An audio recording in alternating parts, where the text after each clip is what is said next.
రక్షణ సువార్త 39వ వార్షిక సభల్లో ఈ చిన్న కొట్టాడ ప్రాంతంలో సువార్త ప్రకటించడానికి నాకు ఆహ్వానం అందించిన మెలీషా గారికి, సంఘానికి చూసుకోండి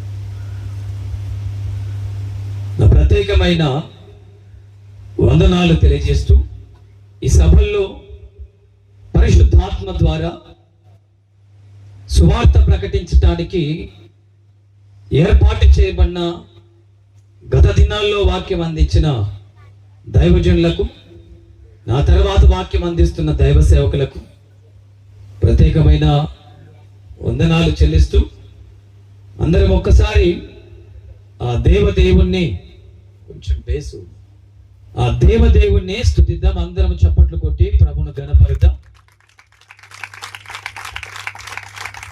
హల్లెలూయా, హల్లెలూయా.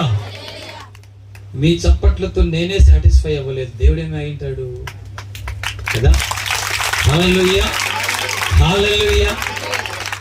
సో ఒక పొలిటికల్ లీడర్ ఒకవేళ ఈ సభకు వస్తే, లేదా ఒక ప్రభుత్వ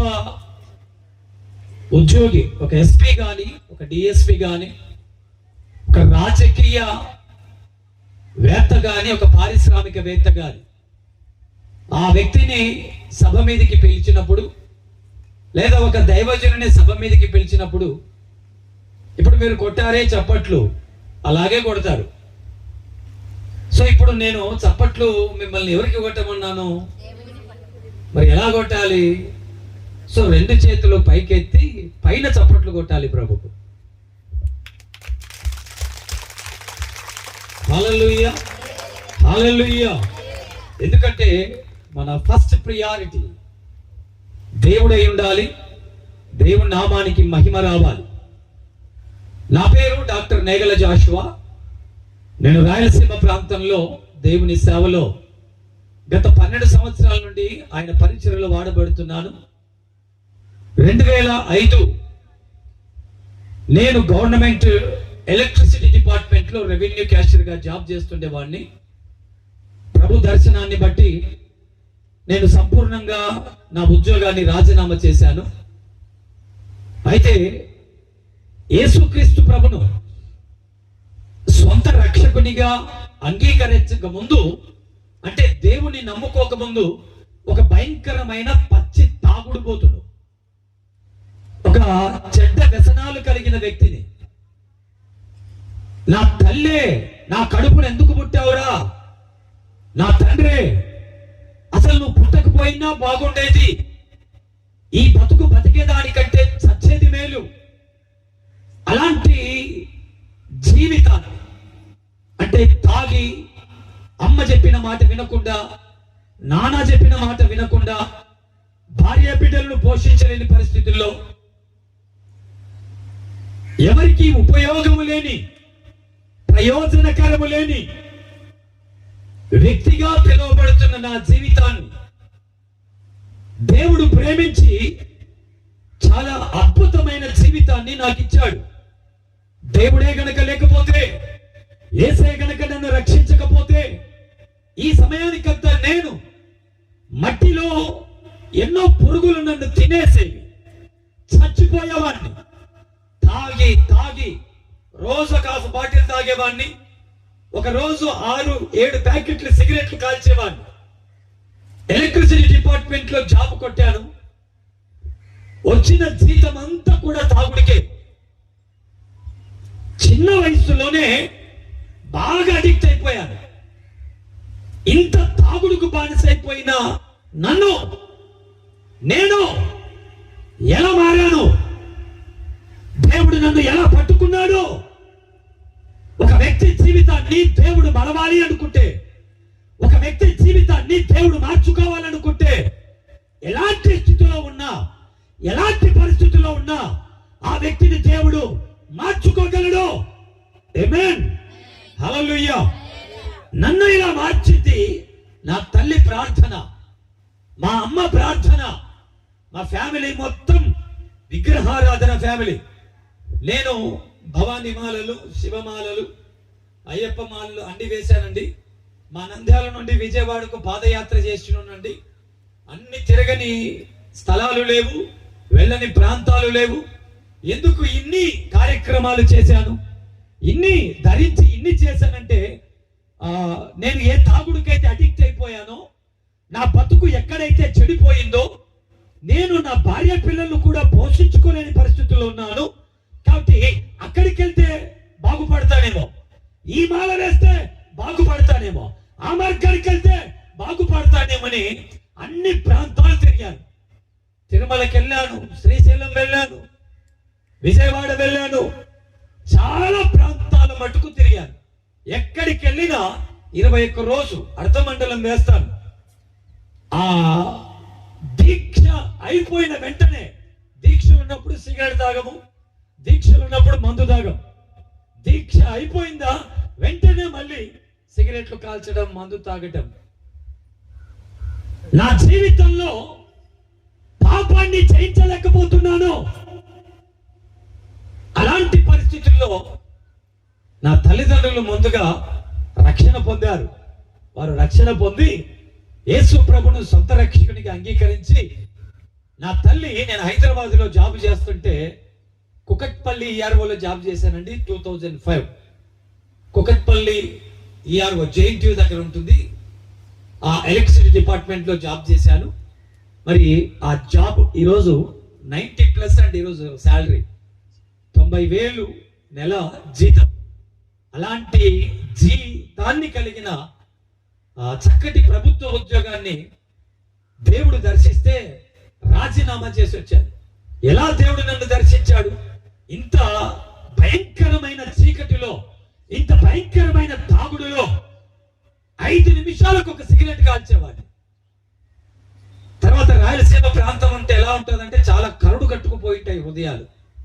ఎంత ప్రేమిస్తామో అంత పగపడతాం, ఎంత పగపడతామో అంతకంటే ఎక్కువ ప్రేమిస్తాం. అయితే అక్కడ ఎక్కువ గొడవలు. ఈ చేతులతో బాంబులు పట్టుకున్నాం, కత్తులు పట్టుకున్నాం, బాగా తాగి బస్సులు ఆపి అద్దాలు పగలగొట్టడం, ఆటోలు ఆపి అద్దాలు పగలగొట్టడం, మనుషుల తలలు పగలగొట్టడం. అంటే బల్బులు పగలగొట్టినంత ఈజీగా తలలు పగలగొట్టేవాళ్ళు. అలాంటి భయంకరమైన చీకటిలో నుండి ప్రభు ఏర్పరచుకున్నాడు, దేవుడు పిలుచుకున్నాడు. నన్ను తన సాధనంగా వాడుకోవాలని జగత్తు పునాది వేయబడక మునిపే దేవుడు నిర్ణయించుకున్నాడు కనుక అద్భుతంగా దేవుడు నా జీవితాన్ని ఒక మలుపు తిప్పాడు. ఈరోజు నీ కుమారుడు కూడా ఇలాంటి తాగుడుకు బానిసగా ఉంటే, నీ ఇంట్లో నీ అల్లుడు కూడా ఇలాంటి తాగుడుకు బానిసగా ఉంటే, నీ తల్లిదండ్రులు కూడా ఇలాంటి చెడ్డ వ్యసనాలలో బందీలుగా ఉంటే, అలాంటి వారందరికీ ఇదిగో నీ కుమారుణ్ణి, నన్ను మార్చిన దేవుడు నీ కుమారుడు కూడా మార్చగలడు. తల్లి, నన్ను మార్చిన దేవుడు నీ భర్తను కూడా మార్చగలడు.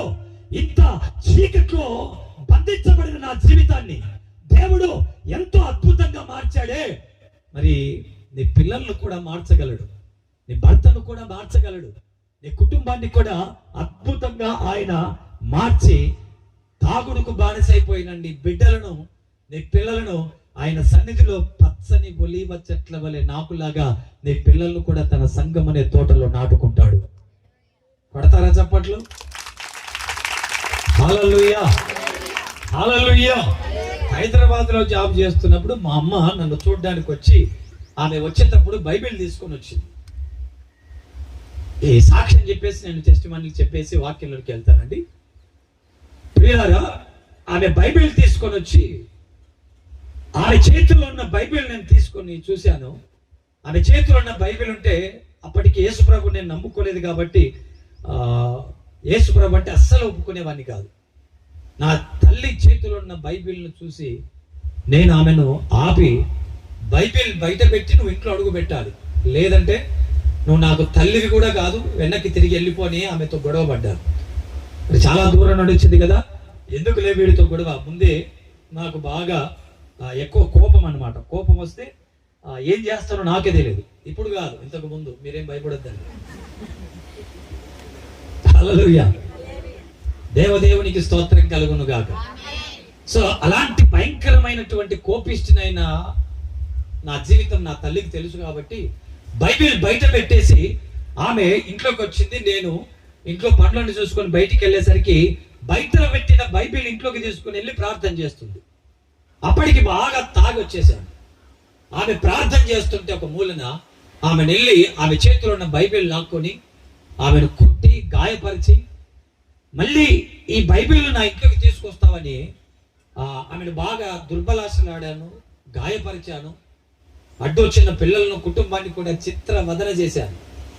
ఆ తాగిన మైకంలో ఆమె చేతిలో ఉన్నటువంటి బైబిల్ని తీసుకుని వెళ్ళి ఊరి చివరికి వెళ్ళి మున్సిపాలిటీ చెత్తకుండిలో బైబిల్ను పట్టుకొని విసిరి కొట్టాను. క్రైస్తవులకు ప్రామాణిక గ్రంథం దేవుని హృదయం అనే గ్రంథం, దేవుడు రాసిన ప్రేమలేఖ అనే గ్రంథాన్ని ఎరుగక ఆ బైబిల్ గ్రంథాన్ని మున్సిపాలిటీ చెత్తకుండలో విసిరి కొట్టాను.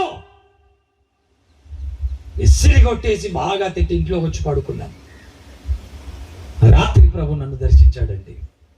ఆ రాత్రి నేను నిద్రపోతుండగా తెల్లవారుజామున ఇదిగో ఆ దర్శనంలో నేను చూస్తున్నాను, నాకు మెలకుని ఉంది. ఆయన మాట్లాడుతున్నాడు, నా కుమారుడా, నశించిన దానిని వెతికి రక్షించుట కోసమే మనుష్య కుమారుడి లోకానికి వచ్చాను. అపరిమితంగా పాపం ఎక్కడ విస్తరించను అక్కడ అపరిమితముగా నా కృప విస్తరించను. లెమ్మో, నిన్ను అన్యజనములకు సాధనంగా వాడుకుంటాను, నా ఆయుధంగా వాడుకున్నా. ఆ మాటలు వింటుంటే నా హృదయంలో కరుడు కట్టుకుపోయిన పాపం, నా కఠినత్వం అన్నీ, నాలో ఉన్నటువంటి మత్తు అంతా దిగిపోయి నేల మీద కూలబడిపోయాను. మోకరించి, ప్రభువా నన్ను క్షమించని నా పాపాలు ఒప్పుకుంటూ పశ్చాత్తాపడుతూ యేసు క్రీస్తు ప్రభు యొక్క ప్రేమను, ఔన్నత్యాన్ని తెలుసుకున్నాను. హల్లెలూయా. దేవుడు ఎంత గొప్పవాడండి. మరి ఆ గొప్పతనాన్ని తెలుసుకొని అదే తెల్లవారుజామున ఆ స్వరాన్ని విని ఆ దర్శనాన్ని చూసి ఎక్కడైతే బైబిల్ విసిరేసి వచ్చానో అక్కడికి వెళ్ళాను. వెళ్ళి అక్కడ మోకరించి అక్కడ చూస్తే బైబిల్ అంతా చెత్తకుండీలో విసిరి పడేశాను కదా, అంతా మరకలు అయ్యింది. ఆ బైబిల్ను గుండెలకు హత్తుకొని అక్కడ యేసుక్రీస్తు ప్రభును నా సొంత రక్షకునిగా అంగీకరించాను. యేసుక్రీస్తే నిజమైన దేవుడని అక్కడ ఒక తీర్మానం చేసుకున్నా. ఏ బైబిల్లో దేవుడు కాదన్నానో, ఏ యేసు రక్షకుడు కాదన్నానో, ఏ క్రీస్తు అభిషక్తుడు కాదని ఏ బైబిల్ అయితే విసిరేశానో, ఏ దేవుడు కాదన్నానో, ఏ బైబిల్ ఏ జ్యోతులైతే విసిరేశానో అదే బైబిల్ చేత పట్టుకుని, ప్రభువా నువ్వే దేవుడవని నా జీవిత కాలం అంతా నిన్ను ప్రకటిస్తాను అని ఆ మున్సిపాలిటీ చెత్తకుండలో విసిరేసిన బైబిల్ను తీసుకొని అదే బైబిల్ పట్టుకొని దేవుడు చెప్పినట్లు నా ఉద్యోగాన్ని రాజీనామా చేసి అదే బైబిల్ పట్టుకొని నా తల్లి ఇచ్చిన బైబిల్ని విసిరేశాను కదా, అదే బైబిల్ పట్టుకొని ఈరోజు మరి ఏ బైబిల్ అయితే విసిరేసాను, ఎదుగో నా ముందున్న బైబిల్ అదే. ఇదే బైబిల్ పట్టుకొని చెబుతున్నా, యేసుక్రీస్తు, నేను మున్సిపాలిటీ చెత్తకుండలో విసిరేసిన బైబిల్ ఇదే. నా తల్లి నాకు బైబిల్ ఇస్తే దుర్మార్గంగా ప్రవర్తించి విసిరేసిన బైబిల్ ఇదే. యేసు దేవుడు కాదు అని చెప్పిన బైబిల్ ఇదే. మున్సిపాలిటీ చెత్తకుండలో విసిరేసిన బైబిల్ ఇదే. ఏ బైబిల్ అయితే విసిరేశానో ఆ బైబిల్ పట్టుకొని ఖండాలు దాటి జిల్లాలు, రాష్ట్రాలు, ప్రాంతాలు అనేక చోట్ల నువ్వు నన్ను నిలబెట్టిన ప్రతి చోట ఈ బైబిల్ పట్టుకొని ఎవ్వడికి భయపడకుండా యేసే దేవుడని ప్రకటిస్తానని ఇదే బైబిల్ పట్టుకొని ఈ చిన్న కొట్టాడ గ్రామంలో చెబుతున్నా, యేసుక్రీస్తే నిజమైన దేవుడు, యేసుక్రీస్తే నిజమైన రక్షకుడు.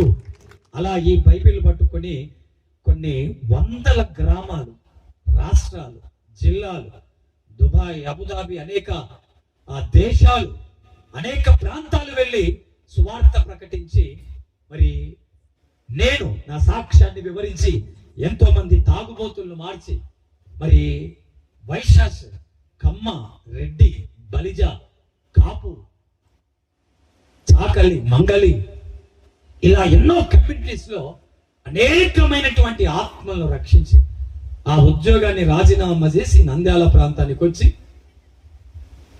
ఒక అన్యుణ్ణి, అసలు బైబిల్లో అక్షరాలే ఏం తెలియదు.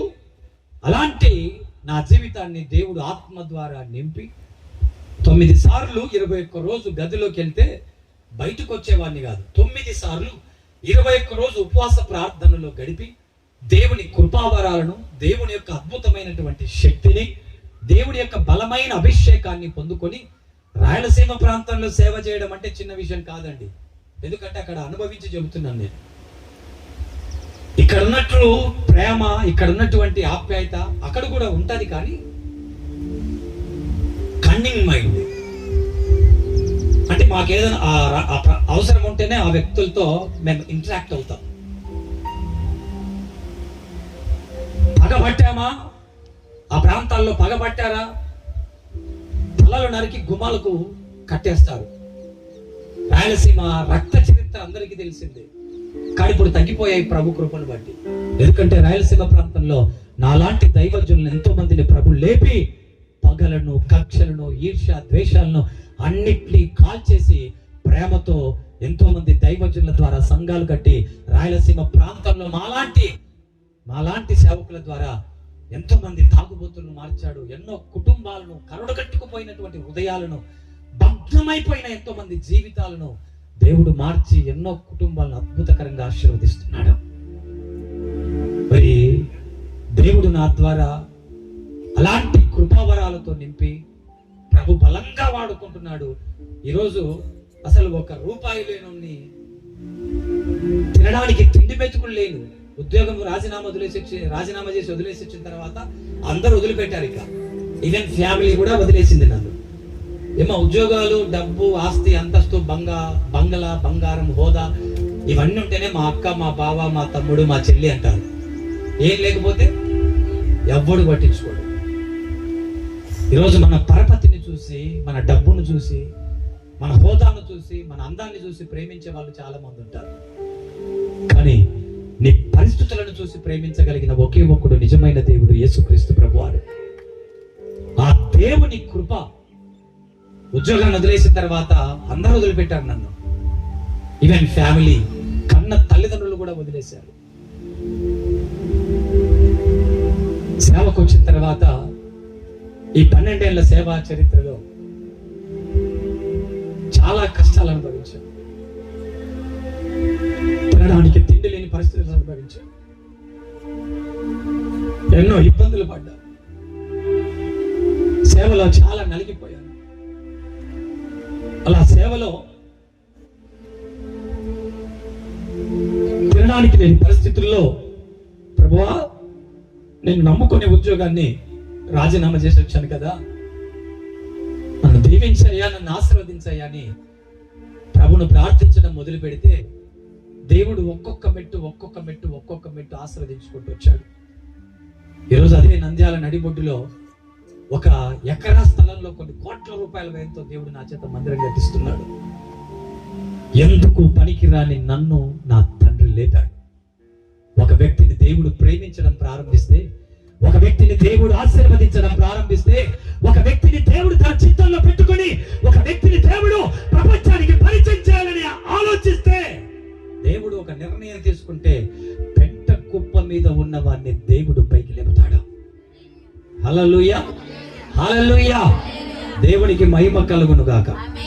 అలా 1 ఎకరా స్థలాన్ని కొన్ని కోట్ల రూపాయలు పెట్టి కొన్నానండి. అక్కడ స్టోన్ పునాది రాయి వేసి మందిరం కట్టడానికి ప్రారంభించిన టైంలో నేను మంగళగిరిలో బాప్టిస్ట్ చర్చిలో మెసేజ్ చెప్పడానికి వస్తూ, నాకు ఇంతకుముందు ఇన్నోవా క్రిస్టా కారు ఉండేది. ఆ మెసేజ్ ఫస్ట్ సెషన్లో మెసేజ్లో మాట్లాడాలి. తెల్లవారుజామున 5 గంటలకు బయలుదేరాను. వినుకొండ, గుంటూరు దగ్గరలో వినుకొండ ఉంటుంది. ఆ వినుకొండ దగ్గరలో నేనే కార్ డ్రైవింగ్ లో ఉన్నాను. ఆ డ్రైవింగ్ చేస్తున్నప్పుడు ఒక పెద్ద లారీ వచ్చేసి నన్ను కొట్టేసింది. ఒక పెద్ద లారీ, నేను 120-140 స్పీడ్లో ఉన్నా, సువార్త పనిలో ఉన్నాను. లారీ యాక్సిడెంట్ జరిగింది. నన్ను లారీ కొట్టిన విధానం చూస్తే కారు అసలు ఎందుకు పనికిరాదండి, అంత నుజ్జు అయిపోయింది కారు. 2 బెలూన్స్ ఓపెన్ అయ్యాయి, ఎయిర్ బ్యాగ్స్ ఓపెన్ అయ్యాయి. కారులో 5 మంది ఉన్నాం. 5 మందిలో కూడా ఎవ్వరి ప్రాణాన్ని దేవుడు తీసుకోకుండా అద్భుతంగా ప్రభు మమ్మల్ని కాపాడాడు. అసలు ఆ ప్రమాదంలో నాకు రక్తం బయటికి రాకుండా ప్రభు నన్ను కాపాడాడండి. ఆ అద్దాలు పగిలి నా తలలో అద్దాలు గుచ్చుకొని నా స్పైనల్ కార్డ్, నా ఎముకలు విరిగిపోయి, నా వెన్నముక విరిగిపోయి, నేను జరిగిన యాక్సిడెంట్ లో నాకు తగిలాల్సిన దెబ్బలు అన్ని ఉన్నాయి. అపవాది అనుకున్నాడు, వీడు రాయలసీమ ప్రాంతాన్ని కదిలించి ఎంతో మంది ఆత్మలను రక్షిస్తున్నాడు, తర్వాత జీవం గల గొప్ప మందిరాన్ని కడుతున్నాడు, వీన్ని మంచంలో పడగొట్టాలని అపవాది నా మీద బాణం వేసి నన్ను మంచంలో పండబెట్టాలి అనుకుంది. కానీ దేవుడు నా పట్ల ప్రణాళిక కలిగి ఉన్నాడు, నన్ను పిలుచుకున్నాడు. మున్సిపాలిటీ చెత్త కుండి దగ్గర నేను దేవునికి ప్రమాణం చేస్తే, ఏ దేవుడైతే నిన్ను అన్య జనములకు సాధనంగా వాడుకుంటానని వాగ్దానం చేశాడో ఆ దేవుడు నా ప్రమాదంలో నా ప్రక్కనే నిలబడి తన రెక్కల క్రింద నన్ను భద్రపరిచి ఎత్తుకున్నాడు, లేవనెత్తాడు.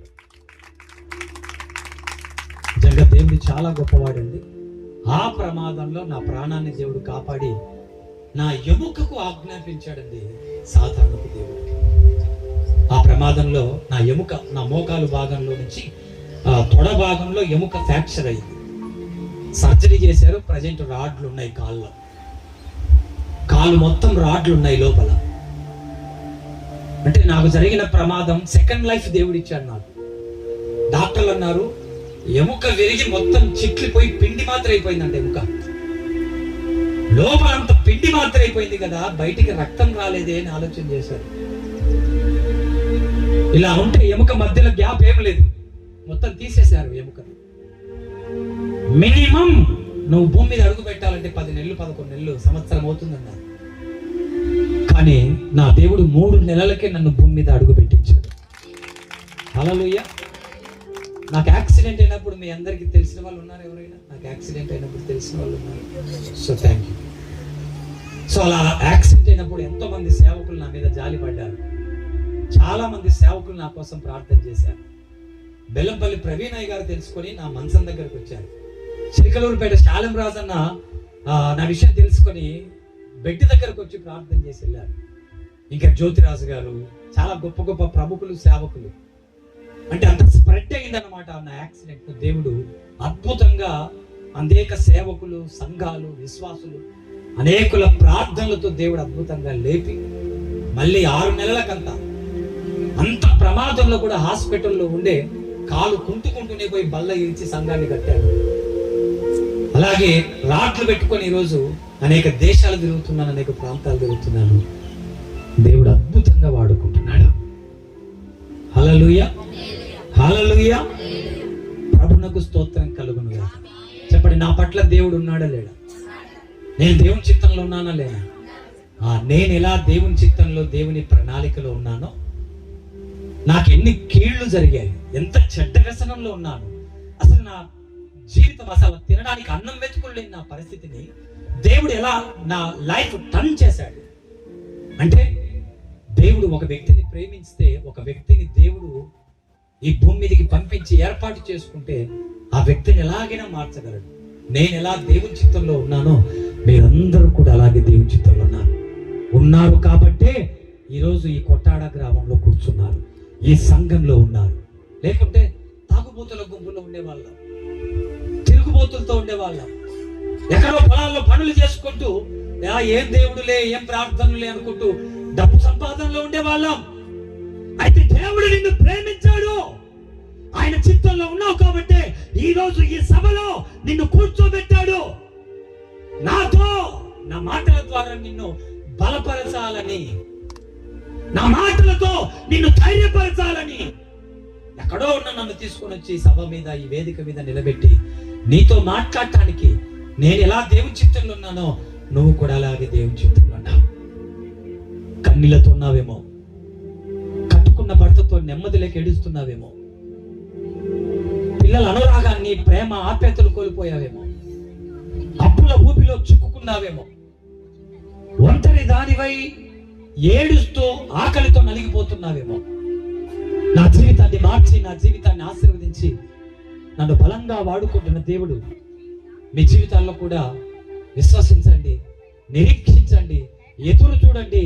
దేవుడు నమ్మదగిన వాడని నమ్మండి.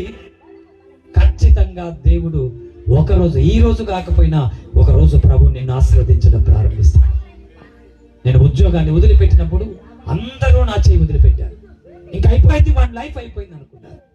నేను యాక్సిడెంట్ అయ్యి మనుషుల్లో పడినప్పుడు కూడా ఇక వన్ లైఫ్ అయిపోయింది అని అనుకున్నారు. కానీ నా పక్షాన దేవుడు ఉన్నాడు. నన్ను దేవుడు తిరిగి లేపాడు. నీ జీవితంలో కూడా నీ పక్షాన దేవుడు ఉన్నాడు. నీకు ఒక రోజు మంచి టైం రాబోతుంది. నీకు ఒక రోజు రాబోతుంది. ఏ నోర్లైతే నిన్ను తిట్టాయో, ఏ చేతులైతే నిన్ను హింసించాయో, ఎవరైతే నిన్ను బాధ పెట్టారో వాళ్ళందరి ఎదుట దేవుడు నీ కొమ్మును లేపబోయే ఒక రోజు రాబోతుంది. వస్తాదే. తన పిల్లలను ఎక్కడ అవమానపరచనీయడో, తన పిల్లలను ఎక్కడ సిగ్గుపరచనీయడో, తన పిల్లలను ఓటమి పాలు చేయనీయడో. ఆమేన్. నిరీక్షించు. ఈ ఓటమిలో దేవుడు మళ్ళీ నాకు విజయం ఇవ్వబోతున్నాడు. ఈ సమస్యల తర్వాత దేవుడు నన్ను ఆశీర్వదించబోతున్నాడు. ఈ కష్టం తర్వాత దేవుడు నన్ను దీవించబోతున్నాడని విశ్వాసంతో నమ్మి వెంబడించు.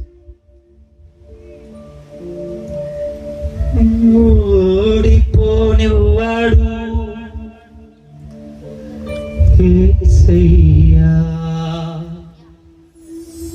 ఓడిపోనివ్వాడు.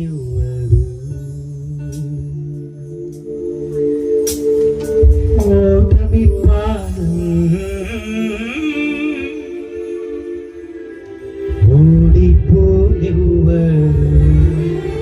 ఓడిపోనిస్తాడా దేవుడమ్మా? తన పిల్లల్ని ఓడిపోనిస్తాడా? తన పిల్లల్ని ఎక్కడ ఓడిపోనియడు, సిగ్గుపడనియడు. ఓడిపోనివ్వాడు యేసయ్యా, ఓడిపోనివ్వాడు. ఓడిపోనివ్వాడు యేసయ్యా, ఓడిపోనివ్వాడు. ఓడిపోనివ్వాడు. పాడదామా? యేసయ్యా పాడాలి. ఓడిపోనివ్వాడు. లిరిక్స్ ఇవ్వ. యేసయ్యా, ఓడిపోనివ్వాడు. ఓటమి తప్పని రోజైనా ఓడిపోనివ్వడు. చేజారిపోయి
ఓడిపోనివ్వడు,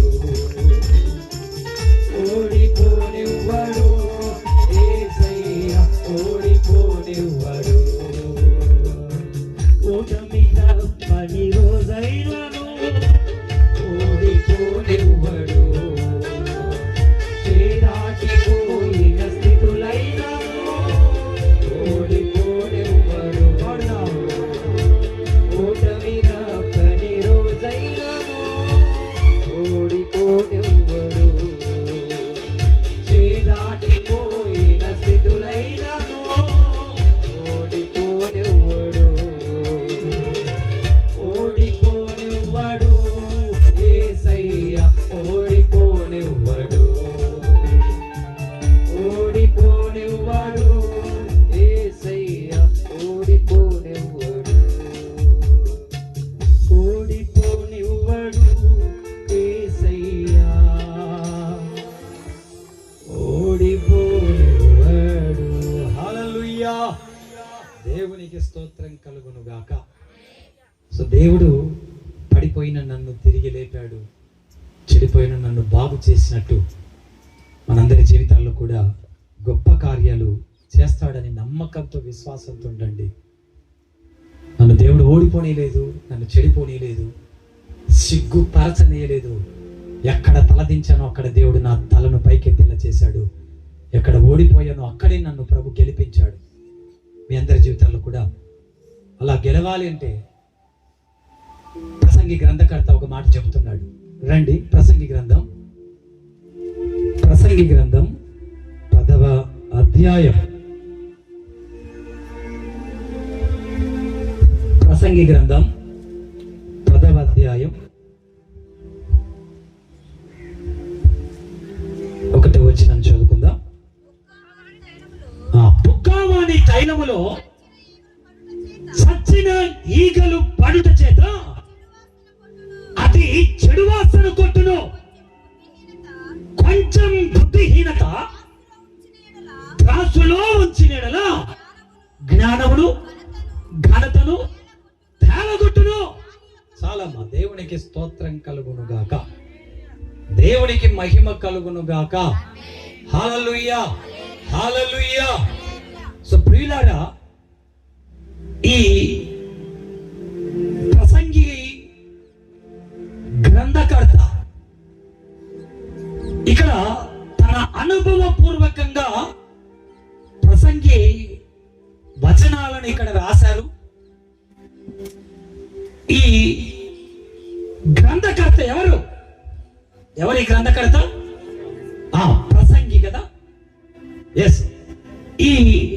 అసలు ఈ ప్రసంగి ఎవరు అంటే అదే ప్రసంగి గ్రంథం 1వ అధ్యాయము 1వ వచనంలో చూడండి.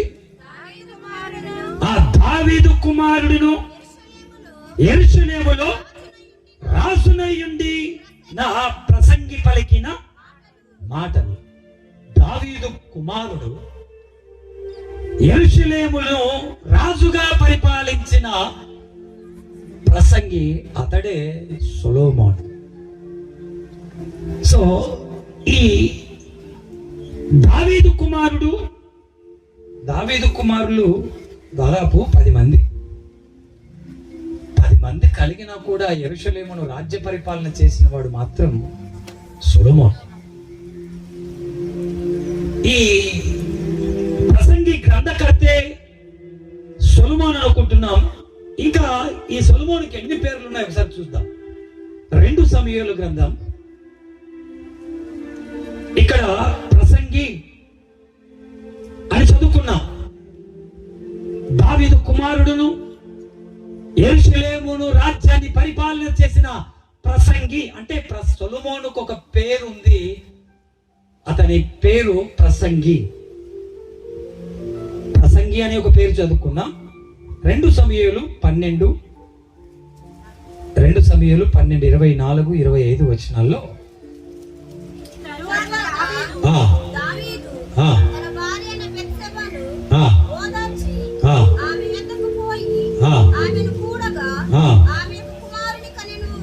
కుమారుని కనెను. దావీదు అతనికి సొలొమోను అని పేరు పెట్టాను. చోట ప్రసంగి అని చదువుకున్నాం. అలాగే మరొక చోట ఇతని పేరు బత్షెబాకు పుట్టిన కుమారుడే. అతనికి దావీదు అతనికి ఏమని పెట్టాడు? దావీదు అతనికి సొలొమోన్ అని పేరు పెట్టాడు. కింద 25లో కూడా చూడండి, యెహోవా అతన్ని ప్రేమించి నాతాను అను ప్రవక్తను పంపగా అతడు యెహోవా ఆజ్ఞను బట్టి యెదిద్యా అని అతనికి పేరు పెట్టాను. దావీదు బత్షెబాకు పుట్టిన కుమారుడు అని దావీదు సొలొమోను అని పేరు పెడితే, సొలొమోను అని పేరు పెట్టింది దావీదు. అయితే ఈ సొలొమోనును దేవుడు ప్రేమించి నాతాను ప్రవక్తను పంపించి దేవుడి ఆజ్ఞను బట్టి దేవుడు పెట్టిన పేరు యెదిద్యా. దావీదు తన కొడుకుకు సొలొమోను అని పేరు పెట్టుకున్నాడు. దేవుడు ఏం పేరు పెట్టాడు? యెదిద్యా. పుట్టినట్లు ఏముంది? యెహోవాకు దేవుడికి ప్రియుడు అంట. దేవునికి స్తోత్రం కలుగును గాక, దేవునికి మహిమ కలుగును గాక. సో ప్రసంగి అని పేరు చదువుకున్నాం. తర్వాత దావీదు ఏం పేరు పెట్టాడు కొడుకుకు? దేవుడు ఏం పేరు పెట్టాడు? వాళ్ళమ్మ కూడా ఒక పేరు పెట్టింది. చూద్దాం సామెతల గ్రంథం 31వ అధ్యాయం 1వ వచనం. సామెతలు 31:1. రాజైన లెమూయేలు మాటలు అతని తల్లి అతనికి ఉపదేశించిన దేవోక్తి. నా కుమారుడా, అక్కడ రాజైన లెమూయేలు, అక్కడ సొలొమోన్. అతని తల్లి అతనికి ఉపదేశించిన సొలొమోను తల్లి ఏమని పిలుస్తుందంటే రాజైన లెమూయేలు. తల్లి పెట్టిన పేరు, తండ్రి పెట్టిన పేరు, దేవుడు పెట్టిన పేరు, మనం ఇంతవరకు చదువుకున్న పేరు. ఎస్, సొలొమోనుకి ఎన్ని పేర్లు? రైట్. దేవునికి స్తోత్రం కలుగును గాక, దేవునికి మహిమ కలుగును గాక. సో ఈ రాజైన సొలొమోను, ఈ ప్రసంగి బత్షెబాకు పుట్టిన కుమారుడు. అయితే రాజైన దావీదుకు 10 మంది పిల్లలు.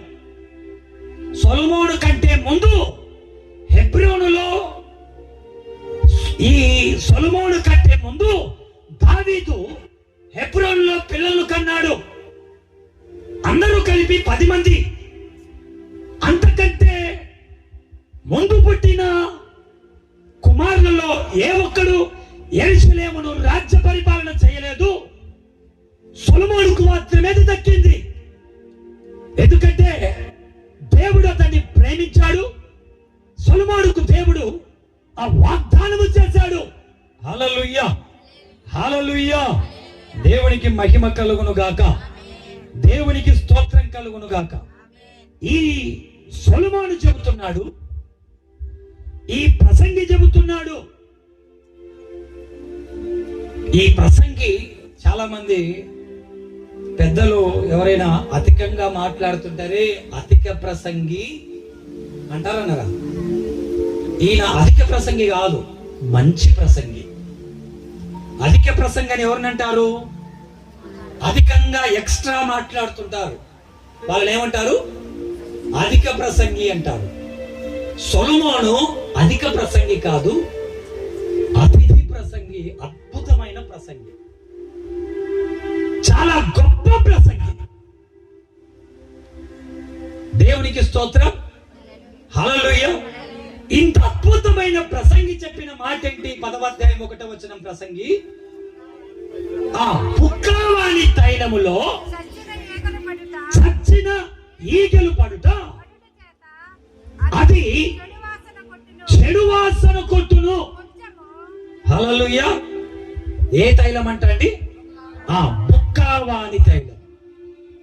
బుక్కవాని తైలం అంటే ప్రియులారా, దేవుని బిడ్డలారా, ఈ పరిమళ తైలం ఉందే, దాన్ని తయారు చేసి అమ్మి వ్యాపారం చేసే వాళ్ళను బుక్క వారు అని అంటారు. ఇది ఒక కులం కాదు, ఇది ఒక తెగ. బుక్కవారు ఎవర్రా ఈ బుక్కవారంటే, మనం ఈరోజు సెంట్ పర్ఫ్యూమ్ స్ప్రే చేసుకుంటుంటారు కదా, పరిమళ వాసన, సుగంధ ద్రవ్యాలు కలిగిన పరిమళ వాసన. ఈ పరిమళ తైలమును తయారు చేసి అమ్ముకునే వారే బుక్కవారు. ఈ పరిమళ తైలమును, ఈ బుక్కవాణి తైలం అంటే ఈ పరిమళ తైలములో ఈ సుగంధ ద్రవ్యాలు మూలికలు కలిగి అద్భుతమైనటువంటి పరిమళ వాసన వచ్చే ఈ అద్భుతమైన తైలములో చచ్చిన ఈగలు పడితే, హల్లెలూయా, అది చాలా అద్భుతమైంది, మంచి పరిమళ వాసన వచ్చేది, చాలా విలువైన మూలికలు, విలువైన సుగంధ ద్రవ్యాలతో మిళితమై అద్భుతమైన పరిమళ వాసన తెప్పించే అంత అద్భుతమైన దాంట్లో ఏం పడితే, చచ్చిన ఈగలు పడితే ఏమైతుందంట, అది చెడు వాసన కొట్టును. హల్లెలూయా. ప్రసంగి కదా, ఆయన ఏం చెప్పినా ఒక అద్భుతంగా ఉంటుంది. ఆ తైలములో అది చాలా ద్రవ పదార్థం, చాలా అది ద్రవం. ఆ పరిమళ తైలము, ఈ సుగంధ ద్రవ్యాలు మూలికలన్నీ కలిసి ఉంటాయి గనక కొంచెం బాగా చిక్కగా మందంగా ఉంటుంది ఆ తైలం. ఆ తైలంలో ఈగలు పడినప్పుడు ఆ ఈగల యొక్క రెక్కలు అక్కడ ప్రెస్ చేయలేక, కొన్ని ఊపిరి ఆడక ఆ తైలంలో పడి చచ్చిపోతాయి. తైలంలో ఈగలు పడితే చస్తాయి, చావమ్మా? చస్తాయి కదా. తైలంలో ఈగలు పడితే, నూనెలో ఈగలు పడితే చచ్చిపోతాయి.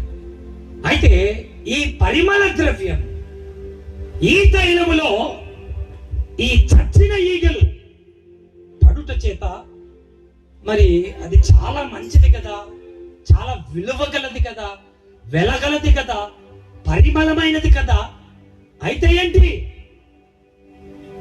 చచ్చిన ఈగలు పడితే అది, ఈగలు పడినంత వరకు అది పరిమళ వాసనతో ఉంటుంది. కానీ ఎప్పుడైతే చచ్చిన ఈగలు పడతాయో ఆ బుక్కవాణి తైలం కూడా ఏమవుతుందంట, చెడిపోతుంది. అది చెడు వాసన కొట్టునని చెబుతూ ఎందుకు ఈ సందర్భాన్ని చెప్పాడంటే, పక్కనే ఒక మాట చెప్పాడు, కొంచెం బుద్ధిహీనత ఆ త్రాసులో ఉంచిన యెడల జ్ఞానమును ఘనతను తేలగొట్టును. హల్లెలూయా. బుక్కవాణి తైలములో చచ్చిన ఈగలు పడితే ఎలా అది చెడిపోతుందో, కొంచెం బుద్ధిహీనత, చాలా కాదు, ఎంత, కొంచెం బుద్ధిహీనత, కొంచెం బుద్ధిహీనత త్రాసులో ఉంటే, త్రాసుంది, త్రాసులో ఒక తక్కెడలో జ్ఞానము, ధనము, కీర్తి, బంగారం ఒక తక్కెడలో ఉంది, మరొక తక్కెడలో జస్ట్ కొంచెం బుద్ధిహీనత ఉంది. సొలొమోను అదే చెప్తున్నాడు. తక్కెడలో అధిక జ్ఞానం కలిగిన వాడవైనా, అధిక కీర్తి, పేరు, ప్రతిష్టలు కలిగిన వాడవైనా, నీవు ధనధాన్యములు కలిగిన వాడవైనా, గొప్పోడివైనా, అధిక ధనవంతుడవైనా, నువ్వు ఎవడివైనా, నీ ప్రక్కన తాసులో కొంచెం బుద్ధిహీనత కలిగి ఉంటే ఇవన్నీ కిందికి పోయి బుద్ధిహీనత తేలాడుతుందంట. హల్లెలూయా, హల్లెలూయా. ప్రియులారా, దేవుని బిడ్డలారా, ఈ ఎంత జ్ఞానం, ఘనత ఉన్నా కొంచెం బుద్ధిహీనత, కొంచెం బుద్ధిహీనత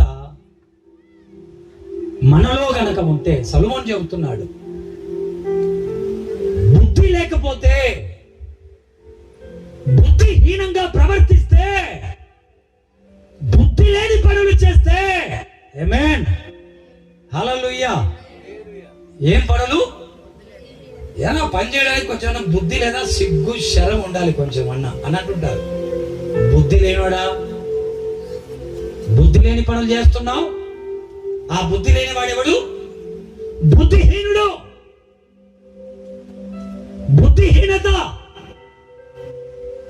కొంచెం బుద్ధిహీనత నీ త్రాసులో గనక ఉంటే నీ ఘనత, నీ కీర్తి ఇవన్నీ కూడా తేలిపోతాయి. కాబట్టి బుద్ధి కలిగి ఉండాలి అని చెబుతున్నాడు. తను అనుభవపూర్వకంగా రాశాడండి ఈ గ్రంథాన్ని. అనుభవించి రాసిన గ్రంథం ఇది. మానవ కోటికి ఇదే విధి అని రాసి ప్రపంచానికంతా ఒక అద్భుతమైనటువంటి ప్రసంగిగా, దేవుడి జ్ఞానాన్ని పొందుకున్నవాడిగా, దేవుడి కీర్తిని పొందుకున్నవాడిగా మనకు కనిపిస్తున్నాడు ఈ ప్రసంగి. తాను చెబుతున్నాడు, నాకు కూడా సొలొమోను ఎంత జ్ఞానండి, అతన్ని మించిన జ్ఞానవంతుడు ఉన్నాడా ప్రపంచంలో? సొలొమోను ఎంత ధనవంతుడు అండి, అతన్ని మించిన ధనవంతుడు ఉన్నాడా? ముందు లేడంట, వెనక లేడంట. సొలొమోను గురించి గనక చరిత్ర చదువుకుంటే అమ్మో సొలొమోను ఇంత గొప్పవాడా అనుకుంటాం. సొలొమోను గురించి దినవృత్తాంతాల గ్రంథంలో అతను తినే ఫుడ్ దగ్గర నుండి అతను తినే ఆ ఫుడ్, తన కాస్ట్యూమ్స్, తన మెయింటెనెన్స్, అవన్నీ తన ధనధాన్యాదులు లెక్క వేసి దినవృత్తాంతాల గ్రంథంలో చెబుతారండి. అవన్నీ కనుక చెప్పుకోవడానికి నాకు సమయం లేదు. సో సొలొమోను చాలా జ్ఞానవంతుడు, చాలా ధనవంతుడు, అలాగే చాలా కీర్తి కలిగినటువంటి వాడు. ఇంత ఘనమైన ఇంత కీర్తి కలిగిన సొలొమోన్ హల్లెలూయా హల్లెలూయా అనుభవపూర్వకంగా చెబుతున్నాడు, ఇదిగో కొంచెం బుద్ధిహీనత నేను నా జీవితంలో చేశాను, నా లైఫ్ స్పాయిల్ అయిపోయింది కనుక మీరు కూడా బుద్ధి లేని పనులు చేయొద్దు. హల్లెలూయా. దేవుడు మనకేమిచ్చాడు? బుద్ధినిచ్చాడు. ఏమిచ్చాడమ్మా? బుద్ధి, మంచి బుద్ధినిచ్చాడు. కడుపుకి ఏం తింటామా మనం? గడ్డి తింటామా? అన్నం తింటామా? గడ్డి పెడితే తింటామా? తిన్నాం. హల్లెలూయా హల్లెలూయా. అది ఎందుకో తిన్నామంటే దేవుడు వివేచనిచ్చాడు. ఏం తినాలి, ఏం తినకూడదు, ఏం తాగాలి, ఏం తాగకూడదు బుద్ధి ఇచ్చాడు. ఏది మంచి, ఏది చెడు. హల్లెలూయా. బాగా స్నానం చేసి వచ్చి 6 రోజుల దాంట్లో దుంపుతామమ్మా. పందైతే ఎంత బాగా సంతూరు సబ్బుతో కడిగినా కూడా మళ్ళీ బురదలో పోలాడుతుంది. అంటే దానికి బుద్ధి లేదు. మనం తిన్నది వాంపింగ్ చేసుకొని మళ్ళీ తింటామా? అబ్బా అంటుంటేనే వాంపింగ్ వస్తూ ఉంటుంది. కానీ ఎవరు తింటారు? కుక్క తన వాంతికి తిరిగి తిన్నట్టు. పంది, కడగబడిన పంది మరలా బురదలో పొర్లినట్టు. ఎందుకంటే అది పంది కాబట్టి దానికి బుద్ధి లేదు, అది కుక్క కాబట్టి దానికి బుద్ధి లేదు. నువ్వు మనిషివి, నీకు బుద్ధిని, జ్ఞానమును, సర్వ సంపదలు నా ఎంతో గుప్తమై ఉన్నవి నీకు అనుగ్రహించాను కాబట్టి బుద్ధి లేని పనులు మానుకో. హల్లెలూయా. కొంచెం బుద్ధి తెచ్చుకో. ఎన్నాళ్ళు ఇంకా బుద్ధి లేకుండా బ్రతుకుతావు? వయసు మీద పడింది, 20 ఏళ్ళు వచ్చాయి, ఎత్తులాగా పెరిగావు, కడుపు కన్నం ఎత్తున్నావు, గొప్పడిపోయావు. చదవవా? ఉద్యోగం సాధించవా? తల్లిదండ్రులకు ప్రయోజకరునిగా ఉండవా? నీ భర్త ఎంతో కష్టపడి వస్తున్నాడు, ఆ భర్తకు అద్భుతమైన గృహ పరిపాలన చేసి ఆ భర్త రక్షణ కొరకు ప్రార్థించవా? ఇంకా బుద్ధి లేకుండా ప్రవర్తిస్తావా? హల్లెలూయా హల్లెలూయా. ఇది కొంచెం బుద్ధిహీనతే, ఎక్కువేం కాదు. కొంచెం ఉన్నా కూడా బుద్ధిహీనత జీవితం ఏమైపోతుందంట? తేలిపోతుంది. Praise the lord. Hallelujah hallelujah. దేవదేవునికి స్తోత్రం కలుగును గాక. సో ప్రియులారా, ఈ సొలొమోను చాలా బుద్ధి కలిగిన వాడు, జ్ఞానం కలిగిన వాడు, కీర్తి కలిగిన వాడు.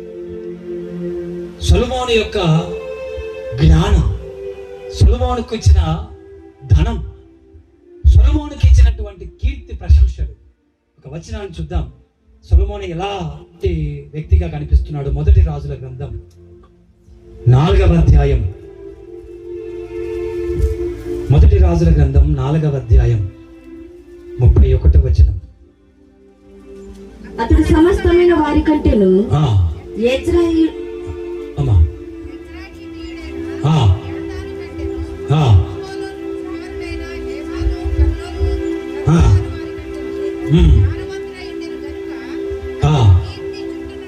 అక్కడ చూడండి, అతని కీర్తి చుట్టూనున్న జనములన్నిటిలో వ్యాపితమాయను. 3000 సామెతలు, 1005 కీర్తనలు రచించాడు. చాలమ్మా. అక్కడ చూడండి, అతని కీర్తి చుట్టూ ఉన్న జనములన్నిటిలో, అతని కీర్తి అంటే అతని నేమ్, సొలొమోను యొక్క నేమ్ చుట్టూ ఉన్న దేశాలంతట్లో కూడా ఫేమ్ అయిందంట. అంత కీర్తి గలవాడు, అంత జ్ఞానం గలవాడు, అంత ధనం గలవాడు, అంత అద్భుతమైనటువంటి జ్ఞానవంతుడు, అంత అద్భుతమైనటువంటి ధనవంతుడే. చెబుతున్నాడు, కొంచెం బుద్ధి లేని పని నేను చేశాను మనందరికీ చెబుతున్నాడు. ఇంత జ్ఞానం కలిగి, ఇంత ధనం కలిగి, దేవుని చేత అభిషేకించబడి యెరూషలేము రాజ్యాన్ని, నా తండ్రికి 10 మంది పిల్లలుంటే ఆ 10 మంది పిల్లల్లో నాకే రాజరికాన్ని దేవుడిస్తే, రాజునై చక్రవర్తి అయి దేవుడిచ్చిన జ్ఞానంతో, కీర్తితో చుట్టుపక్కల ఉన్న జనములంతట్లో కూడా వ్యాప్తి చెంది ఇంత జ్ఞానవంతుడినైనా నా జీవితంలో ఒక చిన్న బుద్ధి లేని పని చేశాను, నా జ్ఞానం అంతా తేలిపోయింది అన్నాడు. హల్లెలూయా, హల్లెలూయా. దేవునికి స్తోత్రం కలుగును గాక, దేవునికి స్తుతి కలుగును గాక. ఎందుకు అంటే ఇతనికి కీర్తి ఇంతగా ఇతని కీర్తి ప్రతిష్ఠించడానికి, ఇంతగా ఇతన్ని ఫేమ్ అవ్వటానికి ఒక కారణం ఉంది. చూడండి, ఇంతవరకు చదువుకున్నామే 2 సమూయేలు 12:25. ఒకసారి చదవండి. 2 సమూయేలు 12:25.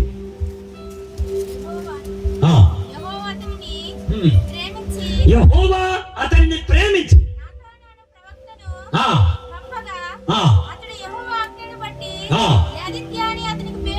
యెదిద్యా అని పేరు పెట్టాను. యెదిద్యా అంటే యెహోవాకు ప్రియుడు. ఎవరు ప్రేమించారంట ఈయనను?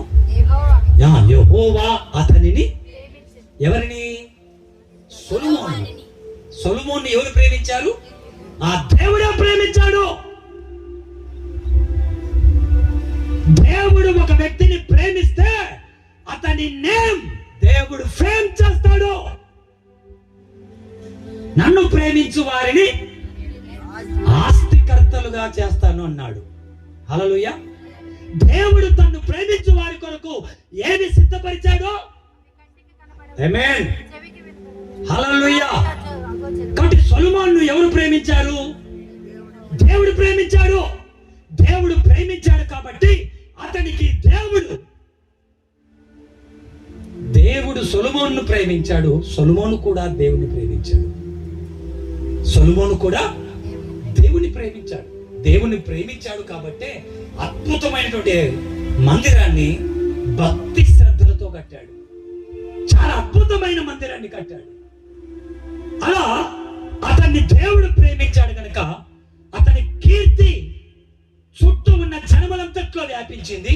ఇంకా మొదటి రాజులు 10వ అధ్యాయం 1వ వచనంలో కూడా, మొదటి రాజులు 10వ అధ్యాయము 1వ వచనంలో కూడా ఆ షేబా దేశపు రాణి యెహోవా నామమును గురించి, ఆ సొలొమోనుకు కలిగిన కీర్తిని గురించి విని గుడార్థము గల మాటల చేత అతను శోధించడానికి వచ్చిందంట.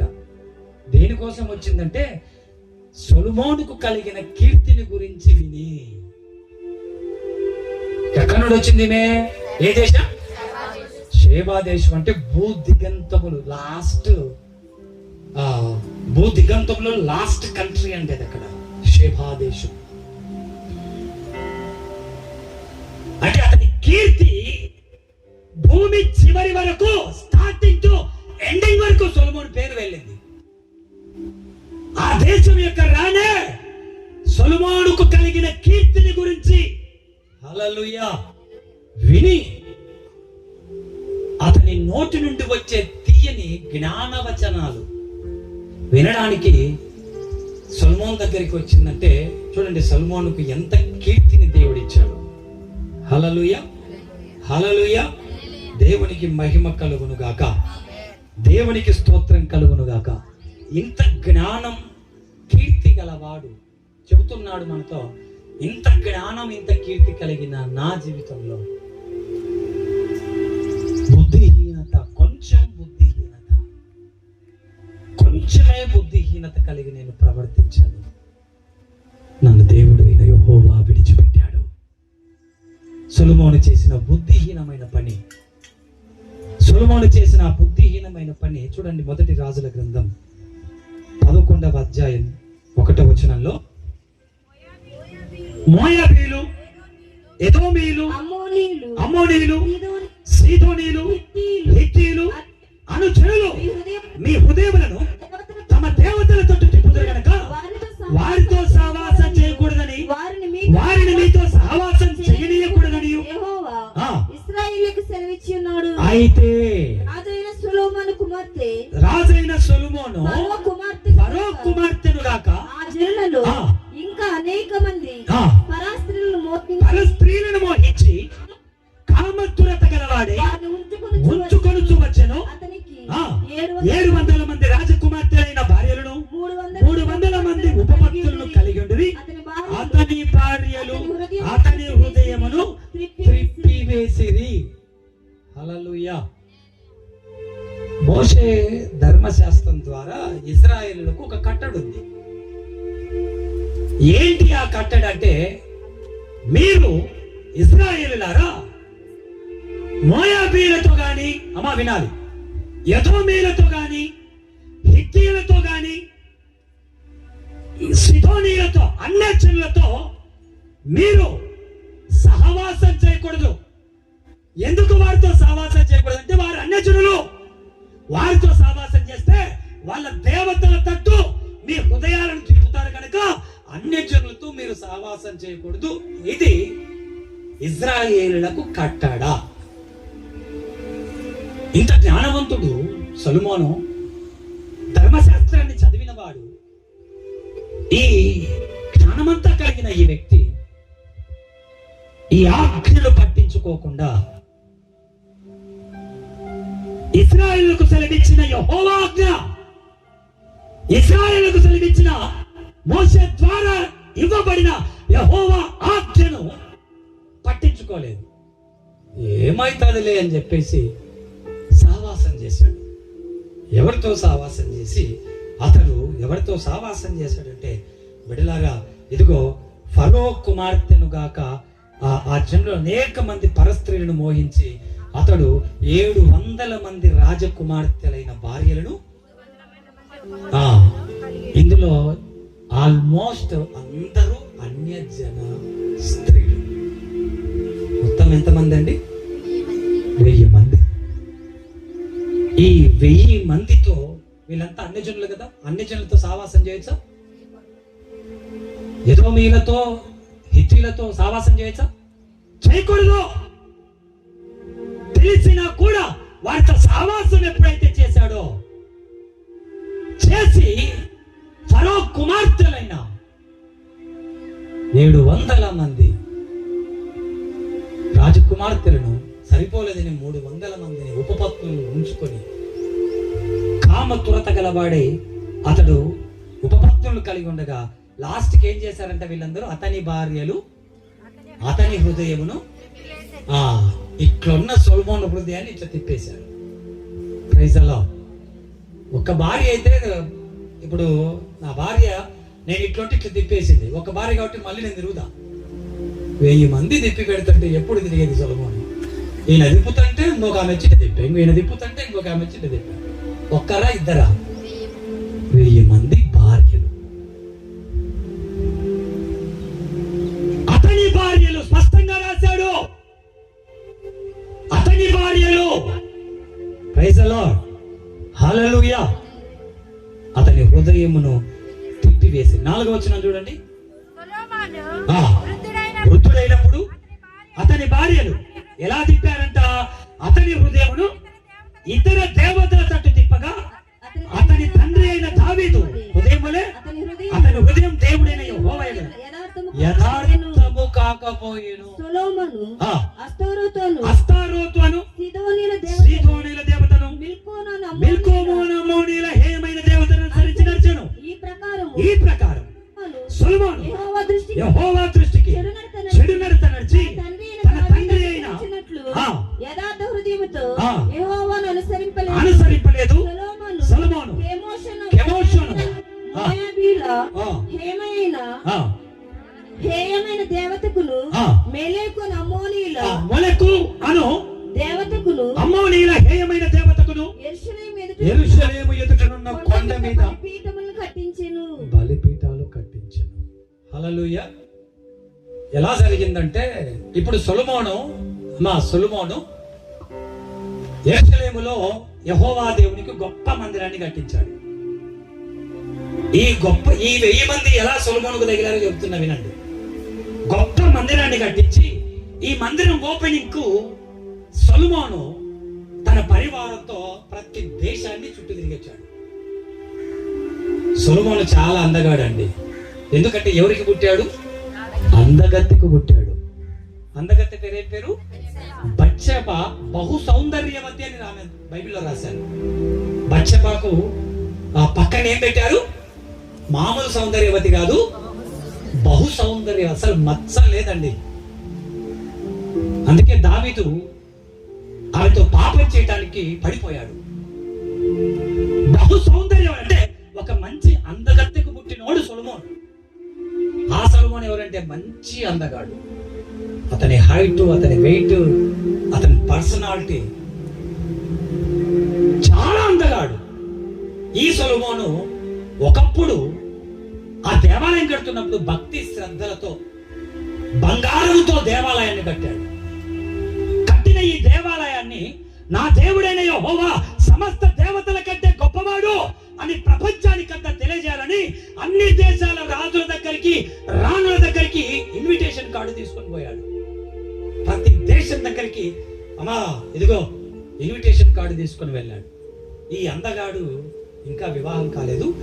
ఈ అందగాడు సొలొమోను ఆయా దేశానికి వెళ్తూ ఇన్విటేషన్ కార్డు ఇవ్వడానికి మొట్టమొదట ఫరో కుమార్తె ఫరో దగ్గరికి వెళ్ళి కూర్చొని ఉండగా ఈ సొలొమోనుకు ఇప్పుడు పెళ్లి చూపులలో పెళ్లి కూతురులు ఏం అందించడానికి వస్తారు? గ్లాస్ మంచినీళ్ళు లేదంటే పాలు జ్యూస్ ఏదో ఒకటి అందించడానికి వస్తారు కదా. ఫరో కుమార్తె సొలొమోను దగ్గరికి బంగారు గిన్నెతో తీసుకొని వచ్చింది.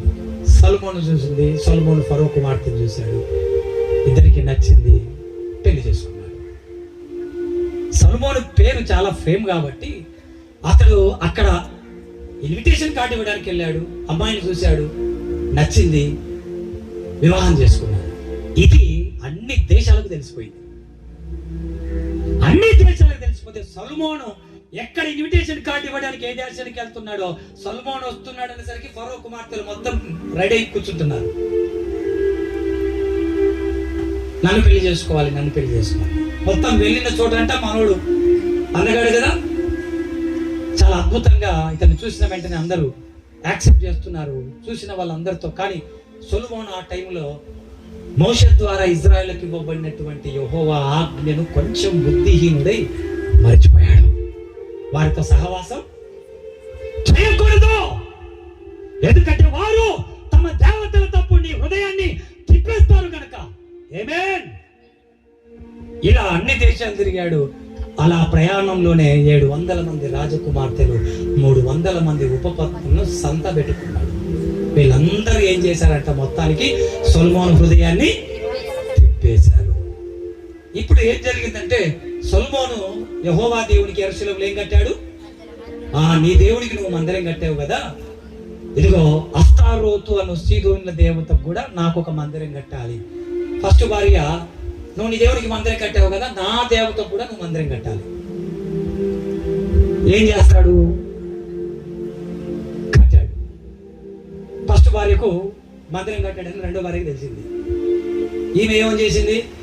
దానికి మందిరం కట్టావు కదా, దానికి దాని దేవతకు మందిరం కట్టావు కదా, నాకు నా దేవతకు మందిరం కట్టావు. మళ్ళీ మూడో భార్య లేచింది. ఏం ఫస్ట్ దానికి రెండో దానికి కట్టినా ఉంటా, నాకు కట్టవా? హల్లెలూయా. లాస్ట్కు సొలొమోను ఏమయ్యాడంటే బలిపీఠాలు, దేవతా స్తంభాలు కట్టి యెరూషలేము ఎదుటేనేనంట. 7వ వచనం చూడండి. సొలొమోను కెమోషు అను మోయాబీల హేయమైన దేవతకు మొలెకు అమ్మోనీయుల హేయమైన దేవతకును యెరూషలేము ఎదుటనున్న కొండ మీద బలిపీఠములు కట్టించెను. కింద తమ దేవతలకు ధూపము వేయుచు బలులను అర్పించుచుండిన స్త్రీలైన తన భార్యల నిమిత్తము అతడు ఇలాగు చేసెను. బలిపీఠాలు కట్టడమే కాకుండా ఆ దేవతలకు బలులు ఇచ్చి బలులు కూడా అర్పించాడంటండి సొలొమోను. ఎట్లా పాడైపోయాడండి. హల్లెలూయా. అమ్మ, అర్థమవుతుందా? Can understand? నేను చెప్పుకుంటూ వెళ్ళిపోతున్నా, మీకు అర్థమవుతుందో లేదో నాకు అర్థం కావట్లేదు. Praise the lord. హల్లెలూయా. దేవునికి స్తోత్రం కలుగును గాక. ఆమేన్. బలిపీఠాలు కట్టించాడు. ఏం గుడి కడితే అయిపోయినా? నువ్వు ఇన్విటేషన్ ఇస్తే నీ యెహోవా దేవుని దగ్గరకు వచ్చి ప్రార్థన చేశాను కదా, నీతో పాటు నువ్వు నా గుడికి రావాలి. కొట్టు, టెంకాయ కొట్టు, దీపం తిప్పు. ఇప్పుడు అన్య స్త్రీలను పెళ్లి చేసుకొని, అన్య పురుషులను పెళ్లి చేసుకొని, ప్రతి కుటుంబాల్లో క్రైస్తవులు అన్యజన స్త్రీలను పెళ్లి చేసుకొని, అన్య పురుషులను పెళ్లి చేసుకొని ఇప్పుడు పడుతున్న బాధలన్నీ ఇవే. నన్ను కట్టుకున్న తర్వాత నువ్వు టెంకాయ కొట్టాలా? నా ఇంట్లో ఉన్నప్పుడు నా మర్యాద నువ్వు చేయాలా? చేయకపోతే నువ్వు నాకు వద్దు, ఈ సంసారమే వద్దు. ఎలా మన ఇళ్లలో గొడవలు జరిగాయో అట్ ది సేమ్ టైం సొలొమోను ఇంట్లో కూడా ఇలాంటి గొడవలే జరిగాయి. అందుకు సొలొమోను అందరికీ బలిపీఠాలు కట్టించుకుంటూ వచ్చాడు. కట్టించడమే కాకుండా కడితే సరిపోదు, ఇదిగో నువ్వు ధూపం వేయాలని ధూపం వేశాడు. కానీ అక్కడ రాశారండి, పరస్త్రీలైన తన భార్యల నిమిత్తమే అతడు అలాగ చేశాను కానీ మనస్ఫూర్తిగా అయితే కాదు. హల్లెలూయా. మొత్తానికైతే ఆ కొంచెం బుద్ధిహీనత ఏం చేసింది? అంత కీర్తిని, అంత ఘనతను, అంత గొప్పవాడిని ఏం చేసింది? తేలగొట్టింది. దేవునికి స్తోత్రం కలుగును గాక. మరి సొలొమోనే చెప్తున్నాడు, అరే నాయన, నన్ను మించిన జ్ఞానవంతుడు లేడు, నన్ను మించిన ధనవంతుడు లేడు, నన్ను మించిన గొప్ప కీర్తివంతుడు లేడు. నేనే కొంచెం బుద్ధి లేని పని చేసి నా జీవితాన్ని స్పాయిల్ చేసుకున్నాను. కాబట్టి మీరు బుద్ధి లేని పనులు చేయకుండా, బుద్ధి లేని పనులు చేయకుండా, జ్ఞానము లేని పనులు చేయకుండా, ఇది తాగితే నా గుండెలు పాడైపోతాయి కదా, ఈ అబద్ధం ఆడితే దేవుని శాసనానికి విరోధంగా కదా, ఈ వ్యభిచారం చేస్తే, ఈ తప్పు చేస్తే, ఈ సిగరెట్ కాలిస్తే, ఈ వడ్డీ వ్యాపారాలు చేస్తే ఇది దేవుని వాక్యానికి విరుద్ధం కదా అని కొంచెం బుద్ధి తెచ్చుకొని మార్పు చెందు. బుద్ధి లేని పనులు చేసి తప్పిపోయిన కుమారుడు తన తండ్రి దగ్గర బుద్ధి లేని పని చేశాడు. నా ఆస్తి నాకివ్వు, నేను స్వతహాగా బతకాలని వెళ్ళాడు. చివరికి ఏమయ్యాడు? పందుల పొట్టు తిరిగి జీవితాన్ని నాశనం చేసుకున్నాడు. అయితే బుద్ధి వచ్చినప్పుడు అనేది బైబిల్లో ఏమొచ్చినప్పుడు? ఆ పందుల పొట్టు తింటున్నప్పుడు బుద్ధి వచ్చిందంట. అలా బుద్ధి వచ్చినప్పుడు తన తండ్రి దగ్గరికి తిరిగి వచ్చాడు. అలా బుద్ధి లేని పనులు చేయడం వల్లే మన జీవితాలు నాశనం అయిపోతున్నాయి. బుద్ధి లేకుండా పాపం చేస్తున్నాం. బుద్ధి చెడిపోయి ఇది చేయకూడదు కదా. హల్లెలూయా, హల్లెలూయా. దేవునికి మహిమ కలుగును గాక. దేవునికి స్తోత్రం కలుగును గాక. యేసుక్రీస్తును నమ్ముకోకముందు బుద్ధి లేని పనులు చేశాం. అలా బుద్ధి లేని పనులు చేసిన వాటన్నిటినీ దేవుడు క్షమించేశాడు తన శిలువ యాగము ద్వారా, బలియాగము ద్వారా. అయితే బిడ్డలారా, ఇప్పుడు రక్షింపబడిన తర్వాత బుద్ధిపూర్వకంగా పాపం చేస్తే బలి ఇక లేదు. ఆమేన్. తప్పు చేస్తే, బుద్ధిపూర్వకంగా ఎవరైనా పాపం చేస్తే, రోమపత్రికలో ఉంది, బుద్ధిపూర్వకంగా ఎవరైనా తెలిసి పాపం చేస్తే ఇక బలి ఇక ఉండదు, న్యాయపు తీర్పునకు వారు ఎదురు చూడాలి. హల్లెలూయా. మనం పుట్టినప్పటి నుండి మన జన్మ పాపం, మన కర్మ పాపం, యేసు ప్రభువును అంగీకరించిన రోజు వరకు మన బుద్ధి లేకుండా చేసిన పాపాలన్నీ తన శిలువ యాగం ద్వారా కొట్టేశాడు. ఇక రక్షింపబడిన తర్వాత తెలిసి తప్పు చేస్తే ఇక బలి లేదు దానికి. ఇప్పుడు తెలిసి చేస్తున్న పాపానికి యేసు ప్రభు మళ్ళీ బలిగాడు. ఇప్పుడు ఏం చేస్తున్నామంటే, యేసు ప్రభు నమ్ముకొని బాప్తిసం తీసుకొని మళ్ళీ తాగితే, బాప్తిసం తీసుకొని మళ్ళీ సినిమాలు సీరియల్ చూస్తే, బాప్తిసం తీసుకొని మళ్ళీ వ్యభిచారం చేస్తే, దేవుని నమ్ముకొని మళ్ళీ తప్పులు చేస్తే, ఇటువంటి తప్పులన్నిటికీ అనగా బుద్ధిపూర్వకంగా పాపం చేస్తే ఆ పాపానికి బలి లేదు. ఆ చేసిన తెలిసి చేసిన బుద్ధిపూర్వకంగా చేసిన పాపానికి న్యాయపు తీర్పు. హల్లెలూయా, హల్లెలూయా. దేవునికి మహిమ కలుగును గాక, దేవునికి స్తోత్రం కలుగును గాక. దగ్గరగా చప్పట్లు కొట్టి ప్రభుని స్తుతిద్దామా? దేవదేవునికి మహిమ కలుగును గాక, దేవదేవునికి స్తోత్రం కలుగును గాక. హల్లెలూయా, హల్లెలూయా. బోలో యేసు మహారాజుకి. కాబట్టి బుద్ధిపూర్వకంగా చేసే పాపానికి, ఆ పాపానికి ఇక న్యాయపు తీర్పు ఉంది. తీర్పు దినాన మనం అందరం నిలబడాలి. తీక్షణమైన అగ్ని ఇక ఉండును అనేది, అగ్నిలో కాలాలి. అందుకు బుద్ధి లేని పనులు చేశావు, మానుకో. చేసిన బుద్ధి లేని పనులను బట్టి ఇక్కడైనా మానుకొని కొంచెం బుద్ధి తెచ్చుకొని, హెబ్రీ పత్రిక చివరి రెఫరెన్స్ చెప్పి ముగిస్తున్నాను. హెబ్రీ పత్రిక 3వ అధ్యాయము, హెబ్రీ పత్రిక 3వ అధ్యాయము 15వ వచనం చూడండి. మీ హృదయములను కఠినపరచుకొనకడని ఆయన చెప్పెను గనుక పాపము వలన కలుగు భ్రమ చేత మీలో ఎవడును కఠినపరచబడకుండునట్లు నేడు అనబడు సమయం ఉండగానే ప్రతి దినమును ఒకరినొకడు బుద్ధి చెప్పుకొనుడి. ప్రతి దినము ఒకరినొకడు బుద్ధి చెప్పుకొను. చదవమ్మా. ఏలైనగా ఎందుకంటే మొదటి నుండి మనకున్న దృఢ విశ్వాసము, మొదటి నుండి మనకున్న దృఢ విశ్వాసము అంతము మటుకు చేపట్టిన ఎడలనే క్రీస్తులో పాలివారము ఇందుము. క్రీస్తులో అంతము మటుకు దేవునికి స్తోత్రం కలుగును గాక, దేవునికి మహిమ కలుగును గాక. సో నా ప్రియమైన దేవుని పిల్లలారా, ఒకరినొకడు బుద్ధి చెప్పుకోండి. ఇన్నాళ్ళు చేసిన బుద్ధి లేని పనులను బట్టి ఇక చాలు. బుద్ధి లేకుండా తాగావు, సంపాదించిందంతా తాగుడంగలకు పెట్టావు. బుద్ధి లేకుండా భార్యతో ఎలా సంసారం చేయాలో తెలుసుకోకుండా, ఆ భార్య కష్టాన్ని గమనించకుండా ఇష్టం వచ్చినట్టు తిట్టి కొట్టి ఆమెను ఇబ్బంది పెట్టావు. ఇక్కడన్నా కొంచెం కళ్ళు తెరిచి నీ భార్యను సన్మానించు, నీ భార్యను ప్రేమించు. నీ పిల్లల కష్టాన్ని గమనించక వాళ్ళ చిన్న మనసులను గాయం చేశావు. ఇకనైనా నీ పిల్లలతో అనురాగాన్ని, ప్రేమను సంపాదించు. కష్టపడి సంపాదించిన డబ్బంతా కూడా తాగుడంగలకు పెట్టి, ఈ పనికి మాలిన వాటికి పెట్టి అప్పుల పాలైపోయి బుద్ధి లేని పనులు చేశావు.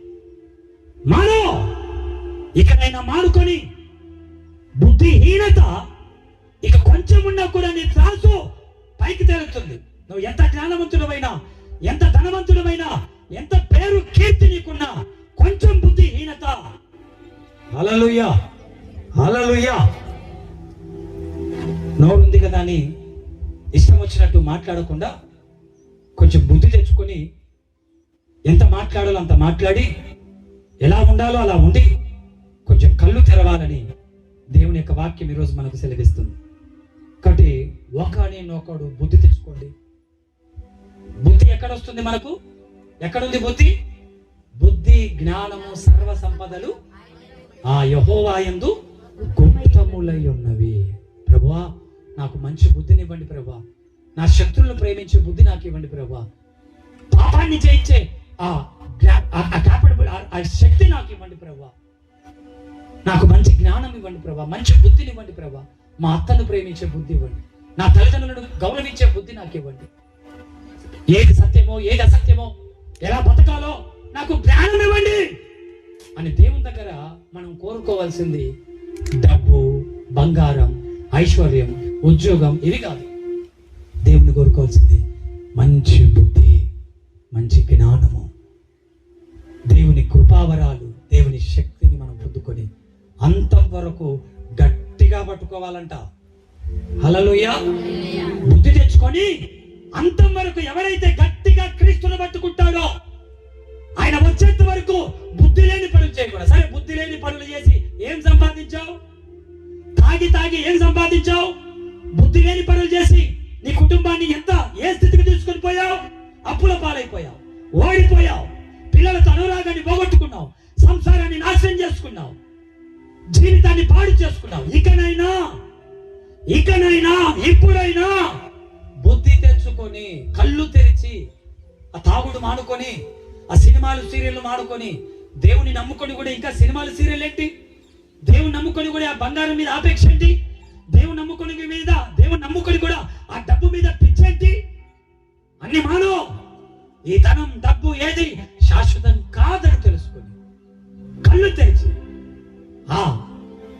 ఆస్తులు సంపాదించే సమయం కాదు ఇది, ఆత్మలు సంపాదించే సమయం అని ఇకనైనా మనోనేత్రాలు తెరిచి బుద్ధి తెచ్చుకొని ఆయన రాకడకు గట్టిగా ఉంటేనే ఆయనతో కూడా పాలివారం అవుతాం. అంటే ఆయనతో, ఆయన రాజ్యంలో మనమందరం ఆయనతో పాటు ఉంటాం. హల్లెలూయా, హల్లెలూయా. దేవునికి మహిమ కలుగును గాక, దేవునికి స్తోత్రం కలుగును గాక. అందరం కళ్ళు మూసుకుని చిన్న ప్రార్థన చేసుకుందాం. ప్రభు ఈ మాటలను దీవించి ఆశీర్వదించును గాక.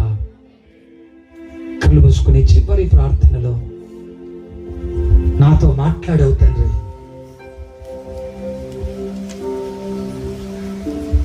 అంటూ ఆయన సన్నిధిలో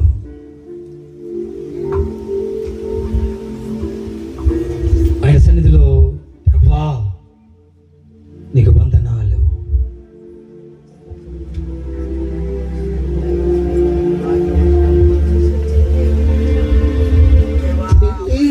నమ్ముకొని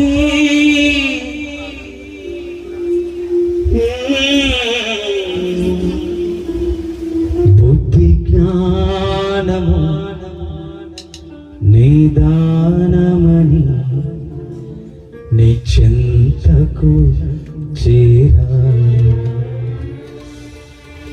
యేసు.